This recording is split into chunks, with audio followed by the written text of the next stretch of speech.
वनतारा का नाम सुनते ही आपकी आंखों में मुकेश अंबानी और अनंत अंबानी की फोटो दिखने लगती होगी। आप जानकर हैरान हो जाएंगे कि वनतारा बनाने का केवल एक ही उद्देश्य है और वो है कार्बन गोल्ड माइन बनाना। समझिए कैसे। वनतारा 3500 एकड़ में फैला एक जंगल है जिसमें कई प्रकार के पेड़ पौधों से लेकर अनेक प्रकार के जानवर पाए जाते हैं, जो दिखने में एकदम वेलफेयर प्रोजेक्ट है, लेकिन असल में आने वाले कार्बन क्रेडिट गेम्स की तैयारी है।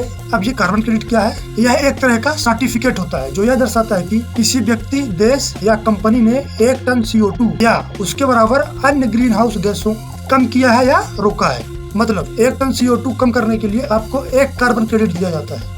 इस कार्बन क्रेडिट को कंपनी, देश या व्यक्ति बेचकर पैसा कमाते हैं। अब ये मिलेगा कैसे? जब पेड़ पौधे लगाएंगे या आप जंगल बनाएंगे और यही पेड़ पौधे CO2 को एब्जॉर्ब करेंगे। जितना ज्यादा CO2 एब्जॉर्ब करेंगे उतने ही ज्यादा आपको कार्बन क्रेडिट मिल पाएंगे और आप इसे बेचकर पैसा उतने ही ज्यादा कमा पाएंगे। इतना ही नहीं, वनतारा में है 1.5 लाख से ज्यादा जानवर और 2000 से ज्यादा रेयर स्पीसीज और इनका जेनरेटेड डाटा मेडिकल कंपनीज वाले के लिए बहुत ज्यादा इम्पोर्टेंट होता है, जिसकी कीमत अरबों में है दोस्तों। इसके अलावा इसे एक जूलॉजिकल पार्क बनाकर भी टिकट बेचकर पैसा कमाया जा सकता है। अब आपको समझ में आया होगा कि वनतारा क्यों बनाया जा रहा है, इसका बनाने का क्या उद्देश्य है। समझ गए? देखिए, कभी कभी हमें ये चीजें समझ में नहीं आती।